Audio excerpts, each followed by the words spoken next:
गुस्सा आना नॉर्मल है, पहले एक्सेप्ट कीजिए। क्या बच्चे की वजह से गुस्सा आया था या फिर मूड खराब था? जब तक रीजन समझ नहीं आएगा, रिएक्शन रिपीट होता रहेगा। गुस्से में कभी एक्शन मत लीजिए। गुस्से में डिसीजन मत लो। ना डांटिए, ना मारिए, ना धमकाइए। मारना या धमकाना बच्चे के दिल को तोड़ देता है। Healthy communication builds trust for sure. नमस्ते दोस्तों, पेरेंटिंग की पाठशाला में आपका स्वागत है, जहां पर पेरेंटिंग की हर इमोशन के बारे में खुलकर बात होती है। और आज का हमारा टॉपिक है गुस्सा। What to do when you are angry at your child. जब बच्चा जिद करे, सुनना बंद कर दे या छोटी छोटी बातों पर इरिटेट कर दे तो गुस्सा आना तो नेचुरल है। But how we handle our anger makes all the difference. Point number 1. गुस्सा आना नॉर्मल है, पहले एक्सेप्ट कीजिए। Let's start with acceptance. सबसे पहले ये समझना जरूरी है कि गुस्सा आता है और आना भी नॉर्मल है। लेकिन जब पेरेंट्स कहते हैं कि मैं तो कभी गुस्सा ही नहीं करता, तो वो गलत हो जाता है, वो डिनायल हो जाती है। अपने इमोशंस को एक्सेप्ट कर लो। मान लो, yes I am getting angry. बस इसी एक रियलाइजेशन से ही आपका रिएक्शन और डैमेज जो है गुस्से का कम हो सकता है। पॉइंट नंबर 2, टाइम आउट लो। अपने आप को ब्रेक दो। जब गुस्सा आ जाए तो स्टॉप, पॉज, टाइम आउट ले लो। खुद से या बच्चे से थोड़ा दूर चले जाओ। Go to another room, wash your face, deep breath, music soon low, divert your mind. कुछ मदर्स तो क्लैपिंग भी करती हैं। Find your own clapping technique and use it. Point number 3, गुस्सा क्यों आया? Identify the real trigger. जब आप शांत हो जाएं तो खुद से पूछिए, क्या बच्चे की वजह से गुस्सा आया था या फिर मूड खराब था? किसी और से झगड़ा हुआ था? Hormonal imbalance, health issue? Introspection is the key. जब तक रीजन समझ नहीं आएगा, रिएक्शन रिपीट होता रहेगा। पॉइंट नंबर 4, गुस्से में कभी एक्शन मत लीजिए। गोल्डन रूल, गुस्से में डिसीजन मत लो। ना डांटिए, ना मारिए, ना धमकाइए। जब मूड कूल हो जाए तब कामली बात कीजिए।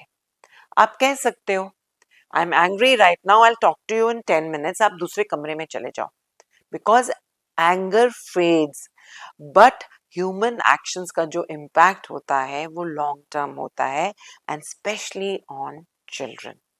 पॉइंट नंबर 5, मारना या धमकाना बच्चे के दिल को तोड़ देता है। ये रिसर्च कहता है कि जो पेरेंट्स मारते हैं या बार बार बच्चे को धमकाते हैं, बच्चे उनसे दूर हो जाते हैं, रिस्पेक्ट कम हो जाता है और बच्चे चुप रहते हैं और झूठ बोलना भी सीख जाते हैं। What you say matters. Are you blind? कुछ अकल नहीं है? ये सब शब्द बच्चे के दिल में घाव छोड़ देते हैं। Replace your words. Next time, be careful, okay? This wasn't expected from you. Setting high expectations from your children is a great way to reform their action. Anger is not. Point number 6, बच्चे से बाद में बात करना जरूरी है। जब आपका गुस्सा शांत हो जाए तो उनके साथ बैठिए और कामली बात कीजिए। फॉर एग्जाम्पल, मुझे गुस्सा आया, शायद मैंने रिएक्ट कर दिया, तुम्हें कैसा लगा?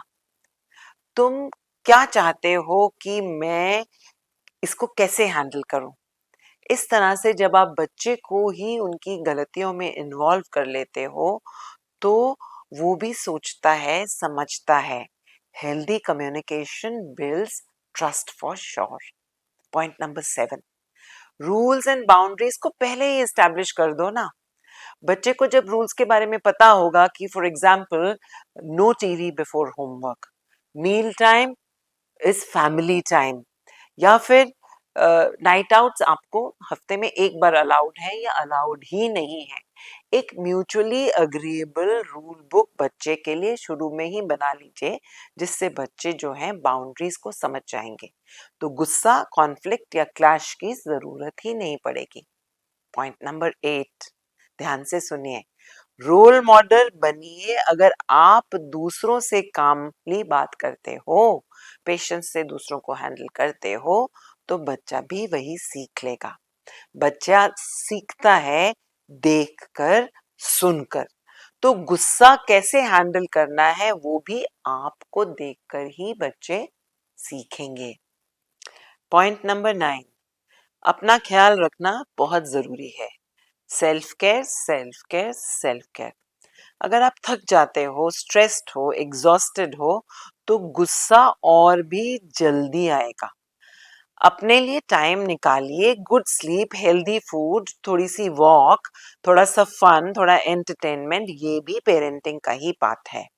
Happy parent means happy child. तो दोस्तों याद रखिए, गुस्सा आना नॉर्मल है, रिएक्ट करना ऑप्शनल है। मारना, चिल्लाना, धमकाना, ये सब लॉन्ग टर्म डैमेज कर देते हैं।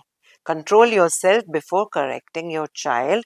और सबसे जरूरी, जब कभी आपको लगे कि आप ओवर रिएक्ट कर रहे हो, then just pause, take a breath and remember, ये फेज भी चला जाएगा।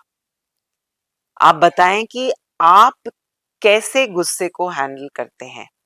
क्या आपको लगता है कि कभी आप कुछ और बेटर कर सकते हो? कमेंट्स में जरूर लिखिए, मैं आपके आंसर्स का इंतजार करूंगी। और अगर वीडियो पसंद आया हो तो लाइक कीजिए, शेयर कीजिए और सब्सक्राइब कीजिए पेरेंटिंग की पाठशाला। बेल आइकन पे भी जरूर दबाइए ताकि आपको हर नया वीडियो फौरन मिल जाए। फिर मिलेंगे एक नए पेरेंटिंग टॉपिक के साथ। तब तक के लिए keep smiling, be patient and keep parenting with love.